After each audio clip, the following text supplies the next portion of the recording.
Hey everyone, Mr. Sujano here, your source for gaming, tech, emulation, and open source news. Let's get started.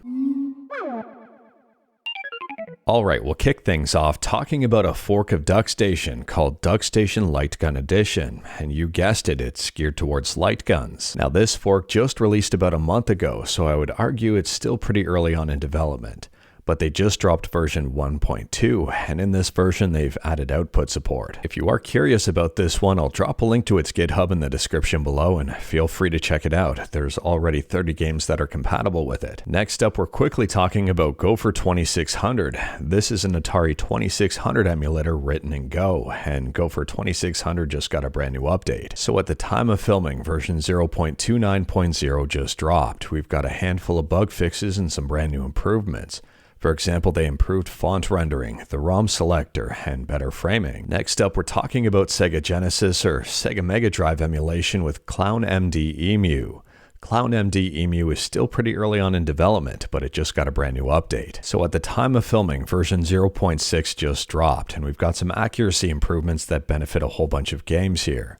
Some of those games are Contra, Castlevania Bloodlines, Mega Man, Battletoads, Road Rash, and even more. clownmdemu is 100% free, it's open source, and interestingly enough you can play it in your browser.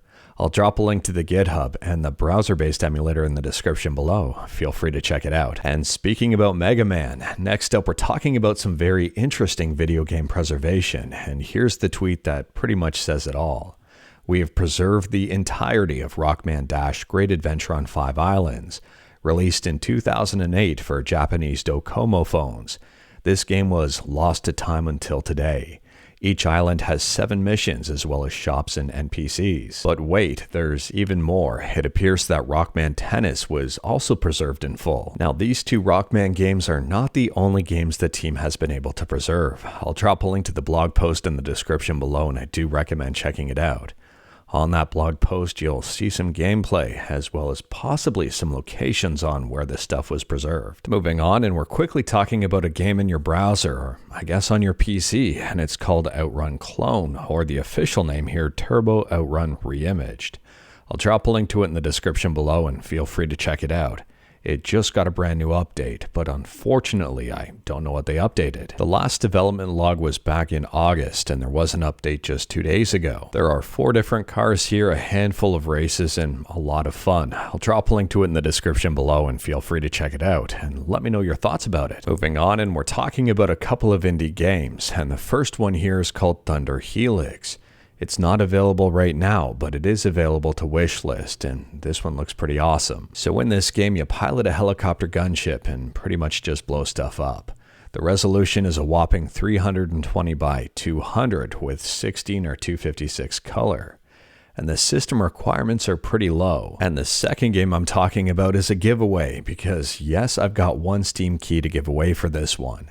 It's called Bersek Boy, and it's a high-speed action platformer with Metroidvania elements. The concept of this game is pretty cool. You can harness elements like fire, lightning, air, earth, and wind. You'll use all of this to combat a mad scientist and their army of darkness who are trying to enslave the people of Earth. And the system requirements for this game are incredibly low. They're only asking for 2 gigs of RAM, but they recommend 3 gigs of RAM and at least a 64-bit processor and operating system. According to Steam, Bersek Boy is releasing on March 6th, so just in about a week or so. There is a demo available on Steam, and I'll drop a link to it in the description below. Feel free to check it out. As for the giveaway, to enter it is simple and straightforward.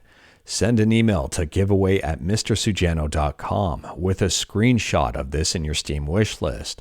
I'll choose a winner at random in a couple of weeks. And on a side note, I wanted to give a shout out to the developers of Bersek Boy for providing a Steam key to one lucky viewer. Let me know your thoughts about Bersek Boy in the comments below.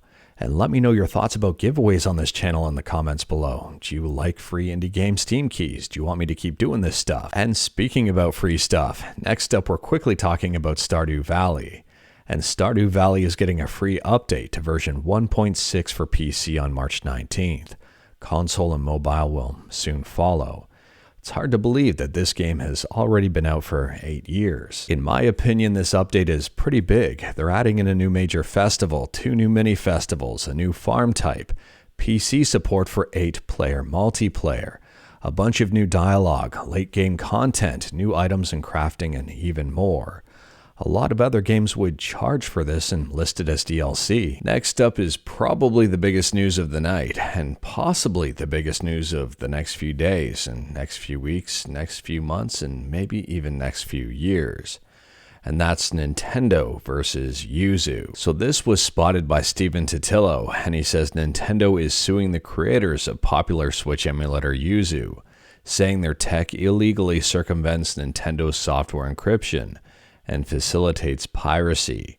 They seek damages for alleged violations and a shutdown of the emulator. Now, I took a look at the preliminary statement, and I've got some concerns with it, and I'll drop a link to it in the description below in the event that you wanted to read it yourself. It is worth pointing out that I am not a lawyer, and this is not legal advice. I'm just taking a look at this with an analytical viewpoint, and what I'm seeing here I'm kind of questioning. For example, there's a statement here that says a video game emulator is a piece of software that allows users to unlawfully play pirated video games. While that may be true, at the same time it's misleading. That's not the sole purpose or even the primary purpose of the video game emulator. You could argue in this very vein that the Nintendo Switch allows you to play pirated games as well. I mean, all someone has to do is buy a MIG Switch cartridge and plug that into the system. On top of that, it appears they're trying to blame Yuzu for people downloading The Legend of Zelda Tears of the Kingdom, which to me does not make any sense because as far as I know, Yuzu does not own piracy websites. This is a very weird accusation. Specifically, Nintendo seems to be targeting the prod and title keys aspect of Yuzu and the fact that the end user has to dump their own to make the emulator work. And then it appears they're using this as a platform for the rest of their lawsuit. Now, based on what I've read here, in my opinion, I don't believe Nintendo is going to win this case. I don't think their argument is strong enough. I think their argument is a little bit too generic and widely spread, and it's not specific enough to go after Yuzu. I think they're targeting Yuzu for stuff Yuzu has absolutely no control over.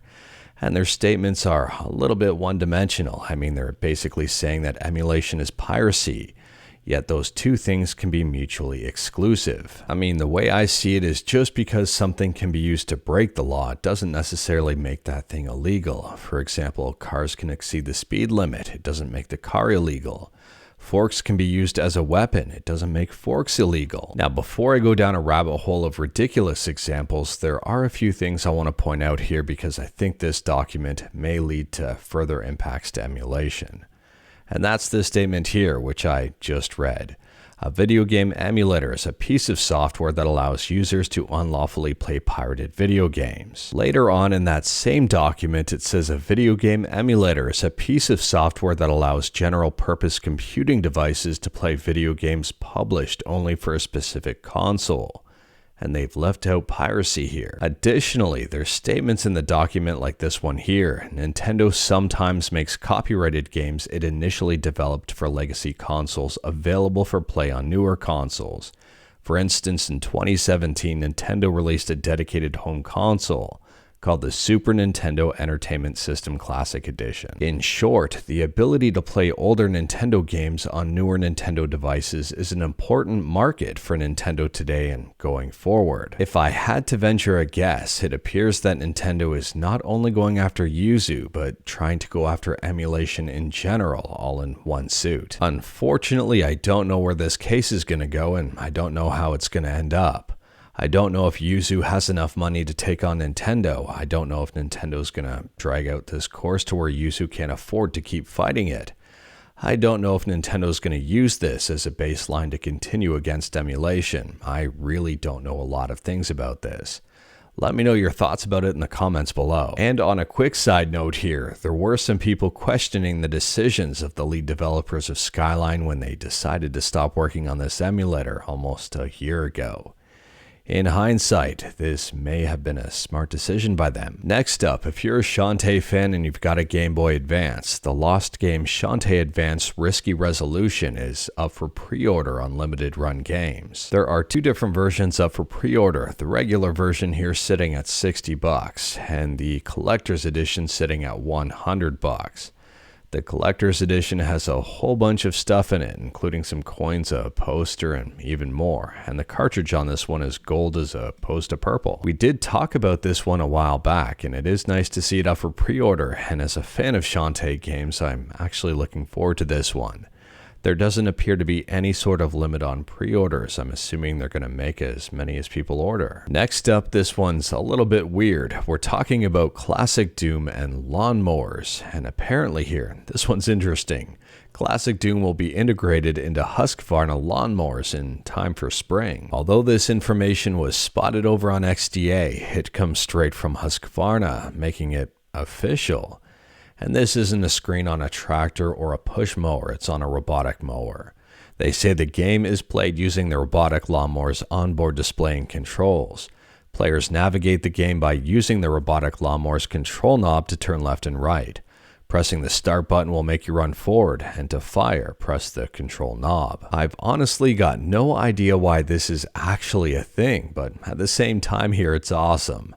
And as the saying goes, we've got Doom on lawnmowers before GTA 6. And as a bonus piece of news, we're talking about Little Big Planet. And if you remember from a long while back in the PS3 era, Sony announced Little Big Planet Hub, which was supposed to be a free-to-play PS Store exclusive. And this game never officially released.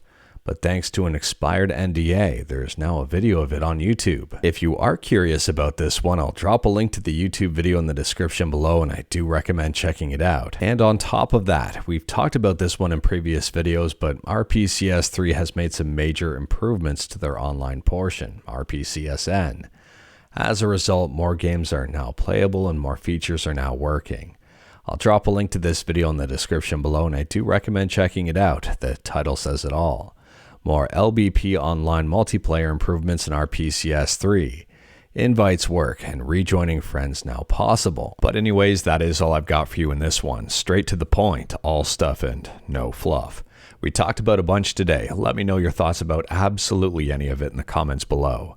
If you liked this video, leave a like. If you didn't like this video, leave a like. Hit that subscribe button, check out my other videos. Don't tempt fate, save your state.